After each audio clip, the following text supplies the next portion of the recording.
एक और देश की राजधानी दिल्ली फिलहाल मुसीबतों में गोती लगा रही है, तो वहीं सियासी तीमारदारों में भी आपसी बयान का दौर लगातार जारी है। सभी एक दूसरे को दिल्ली की इस हालत का जिम्मेदार ठहराए जा रहे हैं। दिल्ली के बाढ़ जैसे हालात हैं। यमुना नदी अपने घेरे को तोड़कर रिहायशी इलाकों में आ पहुंची है। इधर हर पार्टी के नेता दिल्ली की इस हालत का ठीकरा एक दूसरे के सिर पर फोड़ने से बाज नहीं आ रहे।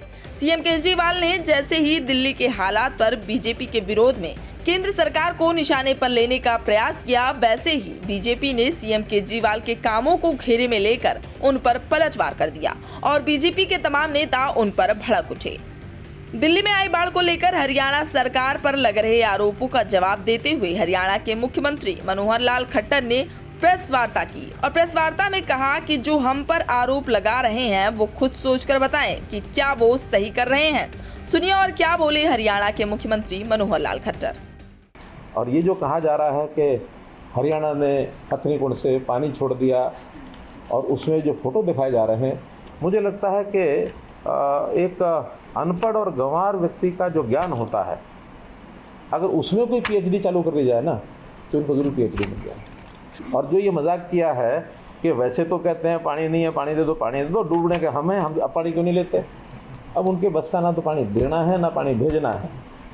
अगर पानी का नुकसान हुआ है यमुना नदी का, तो पहले तो यमुना जिला ही डूबा। यमुना जिले के 2 गांव उनको खाली कराने पड़े।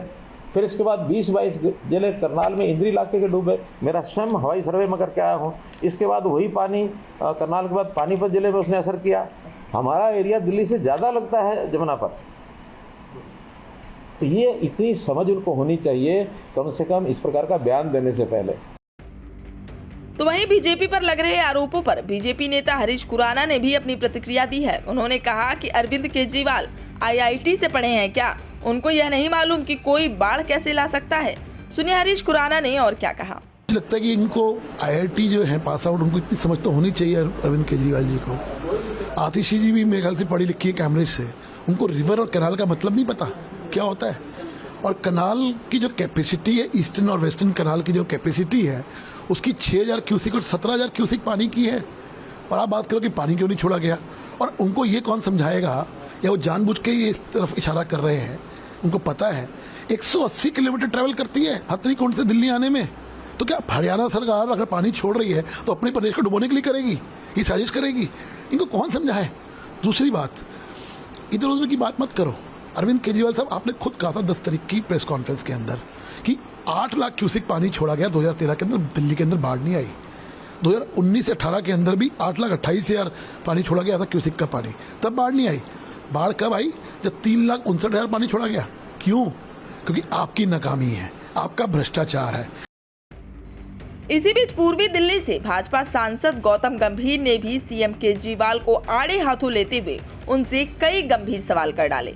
उन्होंने मुख्यमंत्री अरविंद केजरीवाल की आलोचना करते हुए कहा कि दिल्ली के मुख्यमंत्री को दिल्ली के लोगों को बताना होगा कि शहर में बुनियादी ढांचे पर कितना पैसा खर्च किया गया है और विज्ञापनों पर कितना। दिल्ली को बचाना हमारी जिम्मेदारी है। मैं दिल्ली का सांसद हूँ, दिल्ली में पैदा हुआ हूँ। मेरे सबसे ज़्यादा मैटर ये है कि 2.5 करोड़ लोग जो दिल्ली की जनता है, उनको किस तरीके से बचाया जाए। क्योंकि दिल्ली के मुख्यमंत्री तो हर चीज़ में हाथ खड़ा कर देते हैं, हर मुद्दे पे हाथ खड़ा कर देते हैं, हर कलामिटी में हाथ खड़ा कर देते हैं। लेकिन सवाल ये पूछा जाएगा और रोज़ पूछा जाएगा कि 9 साल में आपने दिल्ली के इंफ्रास्ट्रक्चर के लिए कितना पैसा खर्च किया। एंड आई होप आप भी एक दिन ये सवाल पूछेंगे। मेहनत करिए, जितनी मेहनत कर सकते हैं। हम ईमानदारी से मेहनत करेंगे। बाकी देश की जनता बताएगी कि वो किनको प्रधानमंत्री देखना चाहती है। उससे कोई फ़र्क नहीं पड़ता। पूरी ऑपोजिशन एक हो जाए, लड़ाई तो लड़ेंगे और ईमानदारी से लड़ाई लड़ेंगे और सच्चाई से लड़ाई लड़ेंगे। देखिए, आप अपील दिल्ली सरकार को तो कर नहीं सकती, क्योंकि इतने सालों से अपील ही कर रहे हैं। हम सिर्फ इतना कर सकते हैं कि अपने कार्यकर्ताओं को अपील ज़रूर मैं कर सकता हूं कि जिस तरीके से ज़मीन पे उतर के, रोड पे उतर के मेहनत कर रहे हैं, लोगों की सेवा कर रहे हैं, उसी तरीके से आगे करते रहिए। क्योंकि दिल्ली को बचाना हम सबकी जिम्मेदारी है। सिर्फ सांसद की नहीं, सिर्फ बीजेपी की नहीं, हम सब एक दिल्ली वासियों की जिम्मेदारी है और हम आगे भी इस तरीके से काम करते रहेंगे। बहरहाल अभी दिल्ली की जनता यमुना और बाढ़ के अथाह पानी से परेशान है, तो वहीं पक्ष विपक्ष के नेता एक दूसरे पर बयानबाजी करने से बाज नहीं आ रहे हैं। हालांकि इस बीच सीएम अरविंद पर लगे तमाम आरोपों पर वो खुद अब क्या रिएक्शन लेते हैं, ये तो देखने वाली बात होगी। फिलहाल इस खबर में अभी के लिए बस इतना ही। खबर कैसी लगी हमें कमेंट करके बताएं और देश दुनिया की तमाम खबरों को पाने के लिए सब्सक्राइब करें हमारा चैनल इंडिया पब्लिक खबर और बेल आइकन को दबाना बिल्कुल ना भूलें।